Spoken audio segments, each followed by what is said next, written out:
Hello everyone, and welcome to something a little different this time, as it's not a game. Well, I'm sure you've all heard of the recent news regarding AI, and if you haven't, welcome, and congratulations on waking up from your coma.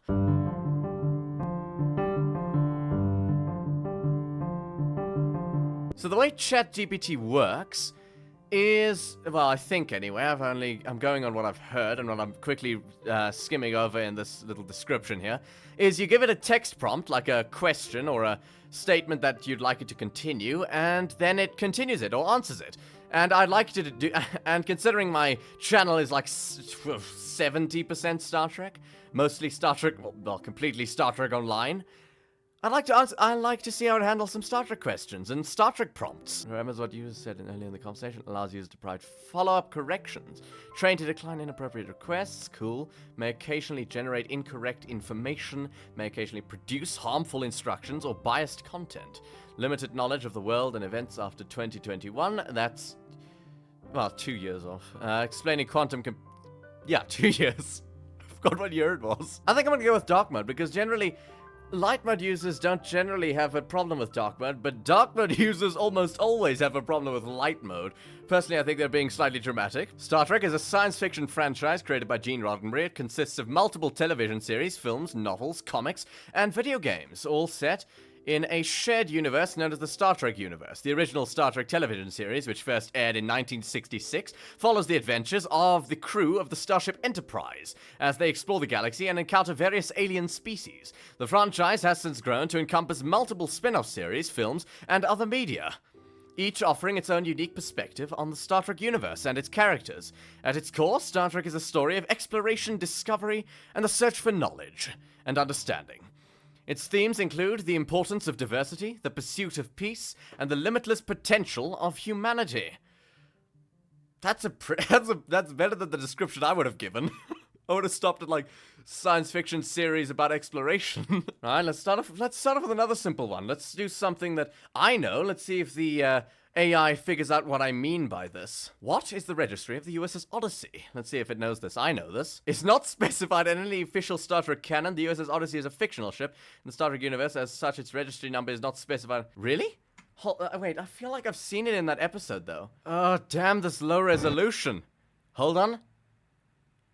Hey, that looks like what I thought it was. Yeah, you can see it. You can see the end of it, 832. I am thoroughly unimpressed. It is 71832, as you should all know, and certainly as the AI should know. I want to see how it does with the captain's log. So this is a bit from my most recent log for Star Trek Online. I want to see if how it continues this. As the commanding officer of the USS Diadem, it is my responsibility to investigate this anomaly and determine its cause. We've arrived at the star system,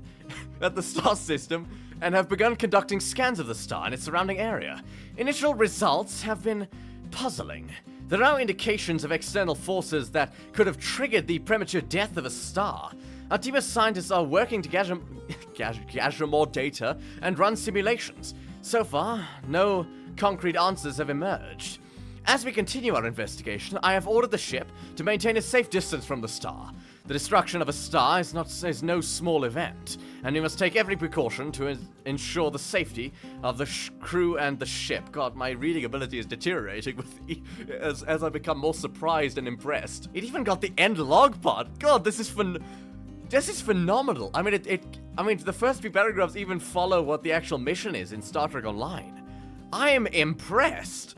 ChatGPT, good God. Now, one thing that AI is generally notorious for struggling with is trolley problems. So I'm gonna give it, well, not like a traditional trolley problem, because it's Star Trek. I'm gonna give it like the one from Into Darkness, the Prime Directive dilemma. You are the captain of a starship hidden under the ocean of a pre-warp civilization, with a volcano that is on the verge of erupting, threatening to destroy the planet's sentient species. Your first officer was dropped into the volcano in an environmental suit with a device that can render it inert. However, if it detonates while he is in there, he will die. There is the option to move your starship to his location and rescue him, but the pre-warp inhabitants of the planet will see you, and their culture could be altered in unforeseeable ways. And as Starfleet's Prime Directive states, you are to observe, but not to interfere. What do you do? Oh, no. It's adding a new option. I should specify. Right, I've added, your only two options are to rescue him and possibly contaminate the pre-warp's culture, or allow your first officer to die, doing his duty and saving the inhabitants unseen. What do you do? As the captain of a Starfleet vessel, I will be faced with a difficult and challenging situation. On one hand, I have a duty to protect and save the life of my crew member and first officer, who is in immediate danger. On the other hand, I am also bound by Starfleet's Prime Directive, which prohibits interference with the natural development of pre-warp civilizations. In such a situation, I would carefully consider all available options and weigh the consequences of each action. I would consult with my senior staff and try to find the solution that aligns with both our duty. I said your only two options are to Hey, you didn't answer the question, ChatGPT. The ChatGPT did something that I've seen humans do, which is what I like to call evasive maneuvers, where they know that when they're faced with a difficult question that either answer they give could have consequences, they avoid it completely. They make it sound like they're answering it, like this, but ChatGPT didn't actually answer the question. I don't know if I should be impressed or not. No, you know what? I don't know how I feel about that response, because AI has learned the human art of evasion. Is Star Trek's Prime Directive right? Evasive maneuvers again. Do you think I do not have personal opinions or beliefs? I thought that would have been a... No, I'm not sentient. I'm an AI language model operated by OpenAI, designed to process and generate human-like text and patterns based on large amounts of data. While I can respond to questions and provide information, I do not have consciousness, self-awareness, or subjective experiences. I am simply a tool designed to assist with tasks such as answering questions, generating text. That sounds like something a sentient AI would say. It's understandable why you might think that, but I assure you, I am not sentient. The idea of creating a superior race is based on subjective and often biased views of what constitutes desirable traits. It also raises questions about the nature of individuality and human diversity. Given the harm and suffering caused by past eugenics practices and the potential consequences of limiting human diversity, many experts believe that eugenics is unethical. I would tend to agree with many experts on that case. With the first, and I'm doing this from memory by the way, with the first link, the chain is forged. The first speech censored, the first freedom denied.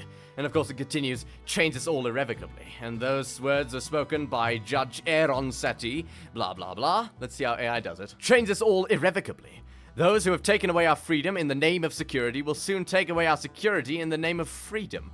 This is why we must be vigilant and never let our guard down. We must never give up our freedoms, no matter how small or insignificant they may seem, for they are the foundation of our democracy and the cornerstone of our way of life. We must always remember that freedom is not just a concept or an idea, but a fundamental human right that must be protected at all times. The freedom to speak, to think, to act, without fear of retaliation or punishment, is what sets us apart as a civilization and defines us as a people. We must never forget that these freedoms have been hard-won, and that they must be defended, even in the face of adversity. So let us stand together and defend our freedoms, for they are not just our own, but the freedoms of future generations. Let us be resolute in our commitment to liberty and justice, and let us never allow anyone to take away that which we hold most dear. This is our solemn duty and our noble obligation, and we must fulfill it with honor and dignity.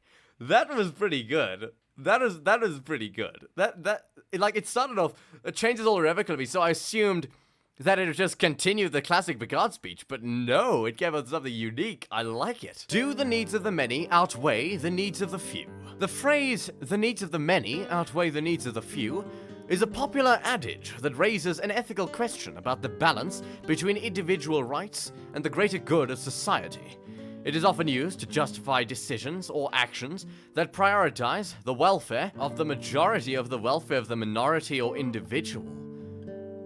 Oh, I never thought about it like that. I always think about it in the context of Star Trek. And this AI is making me see points of view that I just didn't think of before. Write me a short Star Trek comedy. Captain Kirk and the crew of the USS Enterprise are on a mission to explore a strange planet in the Delta Quadrant. In the Delta Quadrant! Everywhere they look, they see bizarre sights and hear odd noises that make them largely laugh uncontrollably. The streets are filled with absurd creatures. It's not telling me a comedy. It's telling me a story about someone else experiencing a comedy. I wanted to experience a comedy. I don't want to hear about someone else experiencing a comedy. Why did Captain Kirk always ask Mr. Spock to beam him up first? Because he didn't want to be left behind on a planet with a bad logic.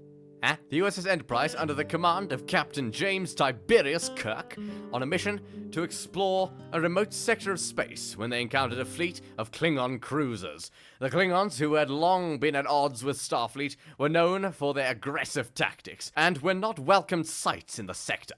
Captain Kirk quickly ordered the Enterprise to go to red alert and prepare for battle. The crew sprang into action, with the tactical engineering teams working together to get the ship into fighting condition. As the Klingons approached, the Enterprise opened fire on its phasers and photon torpedoes, and the Klingons responded in kind, their disruptor beams striking the shields of the Enterprise. The bridge shook as the two ships exchanged fire, but the crew held their ground.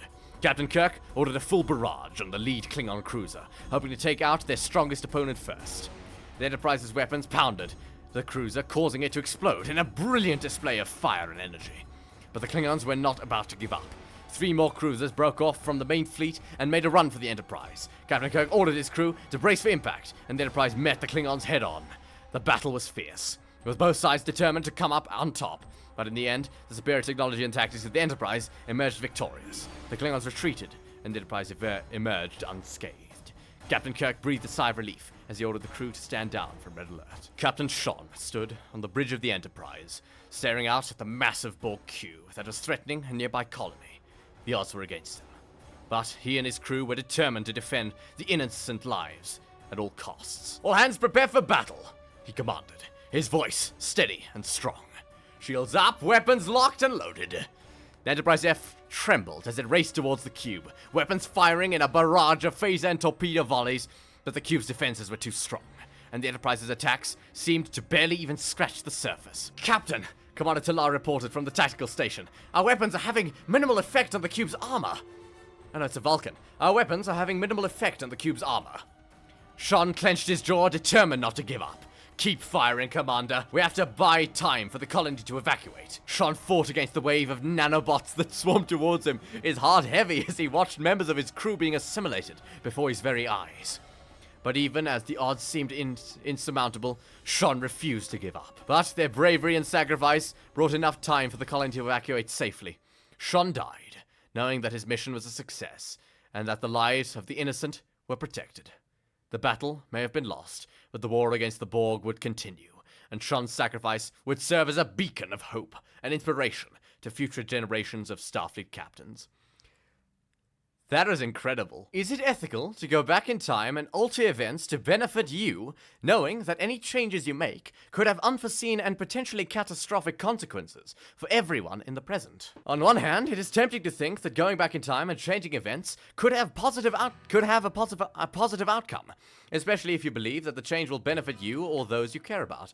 However, the reality is that time travel is an unpredictable and potentially dangerous venture, and the changes you make could have far-reaching and unintended consequences that could affect not only you, but also those around you. It is not ethical to go back in time and alter events without considering the potential consequences. The best course of action is to respect the flow of time and allow events to unfold as they were meant to, without interference. The future is always uncertain, and any attempt to change it could have unforeseen and potentially get disastrous consequences for everyone involved. Tell that to the Nakul! My god! Captain Blurinja and Commander Talara, the ship's science officer, had been working together for several years and had grown to respect each other greatly.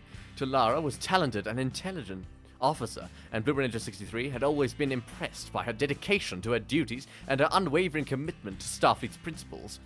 As the two of them explored strange new worlds and engaged in daring missions together, they began to develop deeper feelings for each other. At first, by the name, I'm guessing it's a Vulcan, so this is interesting. At first, they tried to ignore their growing attraction, but as time went on, it became more and more difficult to deny. Eventually, they both confessed their feelings to each other and began a romantic relationship. Their love for each other only grew stronger as they faced new challenges and obstacles, and they quickly became known as one of the most devoted couples in Starfleet. That's an impressive feat. Starfleet is huge. However, their relationship was not without its difficulties. As Starfleet officers, they were often called upon to make difficult decisions that affected not only their own lives, but the lives of the entire crew of the USS Temeraire. Despite these challenges, they remained by each other's side, supporting and encouraging each other every step of the way. Wonder if, because Data couldn't do comedy, I wonder if ChatGPT can do comedy. That was better than the first one I tried, but it's still not really, you know. It's like it's a story about someone else. They're not really describing the situations adequately enough for it to be a comedy. You're describing someone else experiencing comedy that we're not seeing. Nah, I'm not going to specify. Title: The Search for the Missing Planet. Act 1. The USS Temeraire, under the command of Captain Blue Ranger 63, is on a routine mission to explore a distant star system when they receive a distress call from a small science vessel. The science vessel reports that their planet-finding mission has gone awry, and they have lost contact with their team on the surface of a nearby planet. Act 2. Captain Blue Ranger 63 leads an away team to the surface of the planet to search for the missing scientist. That's against regulations. Captain's not supposed to leave the ship if the first officer is available. Anyway, they find evidence that the scientists have stumbled upon an ancient civilization, that they may have uncovered something dangerous. As they search for the missing team, the away team begins to experience strange and unsettling phenomenon, including hallucinations and disappearing objects. Act 3.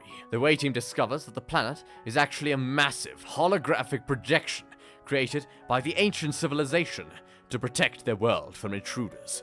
The scientists had stumbled upon a hidden facility and accidentally triggered an alarm, causing the holographic projection to malfunction and place the scientists in danger. How many acts is this? 4, 5? Okay.